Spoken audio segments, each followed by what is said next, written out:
Hi, nice to meet you all, and thank you for joining. Today we are gonna discuss embedded finance. The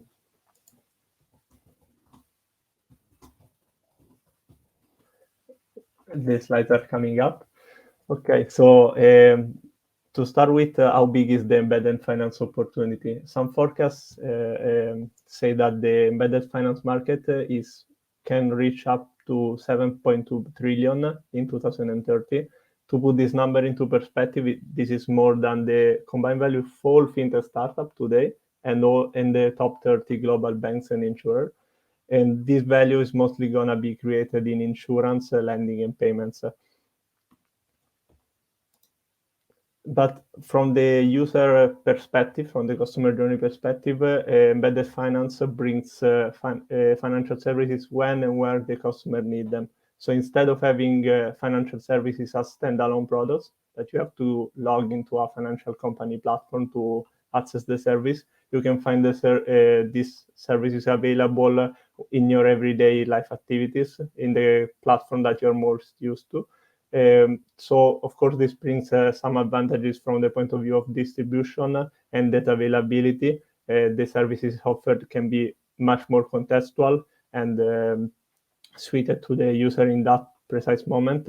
So for the financial service provider, this is opportunity to leverage the partner customer relationship and network to distribute services in a better way. And from the partner perspective, it's an opportunity to increase engagement, open new revenue streams, and increase the market, the total market addressable. But why it's becoming so important now? So of course, on one end, the pandemic accelerated the online transition of many services, and embedding is much easier in online platform. That's, let's say, the home of embedding mostly. And also, when we look at the first wave of digitalization in financial services, it was mostly bringing online the services that were all offline before, so online lending, online banking. But a big problem was that acquiring customer has always been very costly due to online ad spending, competition in acquiring the customer, discounts that the provider had to offer to onboard the clients. And so if even today, the cost to acquire a customer for a bank or an insurance usually is around 4 times more than an e-commerce and 30 times more than an retailer. So let's say getting this customer through partners would be a great advantage in distribution. And of course, on the other end, the fintech infrastructure has matured massively from banking as a service to open banking, enabling this revolution. So one of the mantra in finance now is that every company will be a fintech. We actually think it's a bit better to say that every company will act as a fintech. So basically, from the user perspective, it's the same. They will see the fintech offering in the platform they are used to, but most of the companies will not go into all the hidden complexity behind offering these services, and we rely on partners to provide them. So apart from a few very big players in every industry, most will not build these services in-house. Even if we look at players like Amazon that have their, for instance, internal payment system, they rely on partner for insurance and lending in the most part. Looking at how embedded finance is usually built in this complexity, embedded finance is the end effect of offering these financial services in everyday platforms outside of finance, and usually it's powered by a banking as a service approach. This means that a licensed player, that could be a bank or a fintech, offer the full stack technology and capabilities and the regulatory licenses and compliance as a package to power this offering. Of course, this approach is also used inside finance. So many fintech, many banks have their own offerings powered by other financial players. For instance, many of the new banks have little of what they offer built in-house. And then two important enablers for embedded finance are open banking and core banking. Open banking allows the data availability to have real contextual offering of services, while core banking is mostly an enabler of banking as a service. Basically, core banking is to banking as a service what Airbus is to KLM or Air France. It's the engine that allows banking as a service to run. So looking at the most wide opportunities in embedded finance, insurance, lending, and payments, as we discussed before, are the biggest markets. A key difference is that insurance and lending are still early in their journey. We are seeing a lot of innovation, but still the mainstream adoption is to be reached. While in payments, embedding is already widely developed, and there is mostly an attention to polishing the customer experience. So we have seen the explosion of topics from buy now, pay later to one-click checkout. Other opportunity in embedding also lies in banking and wealth management, even if they are estimated to be slightly smaller markets. So if we look at what happened from the VC funding perspective, embedded finance and banking as a service startup have attracted billions in funding. Last year, embedded finance banking as a service attracted more than 3 billion each and grew more than triple. So of course, the investor attention is very pointed to this market. Also, enablers that we mentioned before, like open banking and core banking, grew massively. But embedded finance is not just an opportunity for fintech startups. It's also a huge opportunity for banks if they want to play in it. There is a range of approaches that banks can take into offering banking as a service and embedded finance. They can go from just providing technology or the license to a full banking as a service approach, to even co-creating services with partners.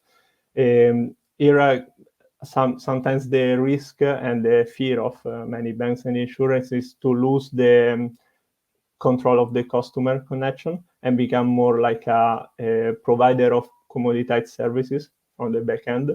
But of course, it's also a huge opportunity to increase distribution and the addressable market. And also, if they don't do that, someone else will. If we look at which sector holds the most potential for embedded finance, retail and e-commerce are projected to account for almost half of the value created. Some use cases that we are already seeing range from working capital for merchants, customer financing at the point of sale, checkout, and buy now pay later, product insurance, supply chain and trade financing, and insurance for platforms. But also huge opportunities lies in embedding into healthcare, education, telecom, and virtually any other sector from real estate to mobility to energy.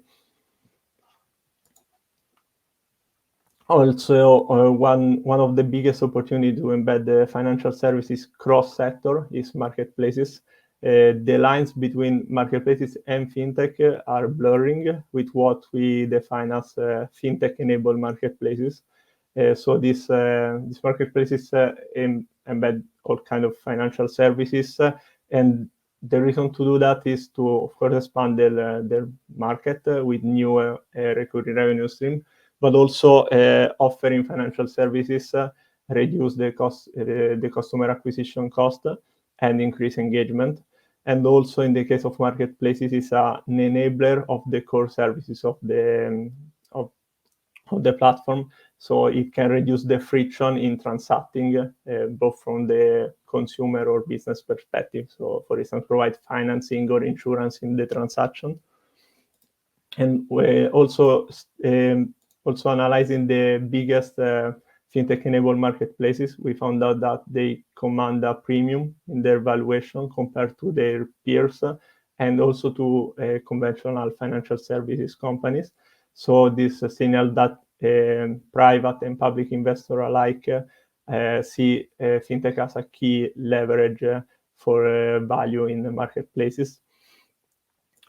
Another area of great interest for embedded finance is software as a service. In particular, fintech is seen as the latest evolution for vertical software as a service, which means those kind of software as a service specific for some for some industries instead of general enterprise software. The main advantage that fintech enables in the case of vertical software as a service that increase revenue per user up to 2 or 5 per. And this, of course, has two main effects. One is that some vertical that were not addressed so far because maybe the market was too small to justify the customer acquisition cost are now possible to enter. And also it's easier to onboard customer. One strategy, for instance, that we are seeing more and more in the case of vertical software as a service is to offer the underlying software as a free product and monetize only the financial services built on top. This doesn't mean that the software has no value anymore, but just that fintech has to become like a way to increase the engagement, increase the value coherently with the product. So it's not just a distribution play, but it's like an enhancement of the product itself. Thank you for the attention. We will send out the slides with some other material that we chose not to show today. And thank you for listening. And next coming up is the panel with our speaker from ABN AMRO, Anthemis, Lovys, and Banxwave.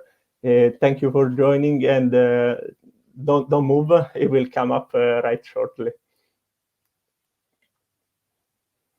If you have any questions, just feel free to put them in the chat, and we will go through them.